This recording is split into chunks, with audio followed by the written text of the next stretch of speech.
নবী সিজদার মধ্যে পড়ে কাঁদতে থাকবে, ইয়া রব হাবলি উম্মতি, আল্লাহ আমার উম্মত গুনাহগার, আমার উম্মত গুনাহগার, আমার উম্মত গুনাহ করে ফেলছে, আল্লাহ আমার উম্মতের কি হবে, আল্লাহ আমার উম্মতের হবে কি?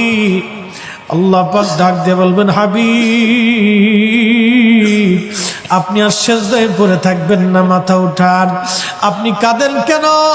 মেহশর তো আপনার কান্নার জন্য না নবী, উঠেন, আপনি মাথা উঠান।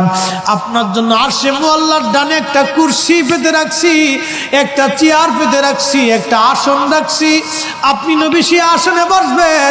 আপনি মাথা উঠান, আপনি আমার হাবিব, আপনি আমার বন্ধু, আপনি আর কাঁদবেন না। হুজুর আপনি মাথা উঠান। আল্লাহর নবী তখন বলবে, ইয়া রব হাবলি উম্মতি, আল্লাহ আমার উম্মত গুনাহ করছে।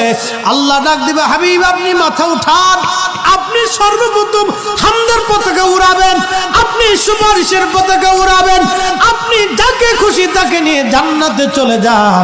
একবার জোরে বলা যাবে কি সুবহানাল্লাহ?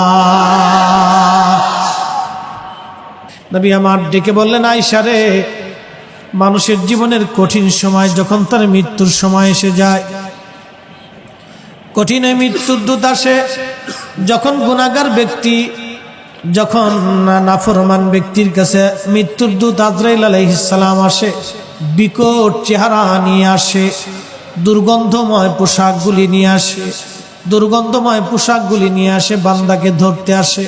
তখন এই আত্মাটা, রুহুটা মাথার দিকে একবার দৌড়ায় যায়, হাতের কোনার দিকে দৌড়ায় আসে, পায়ের তলার দিকে দৌড়ায় যায়, সারা শরীরের ভিতরে ছটফট করতে থাকে।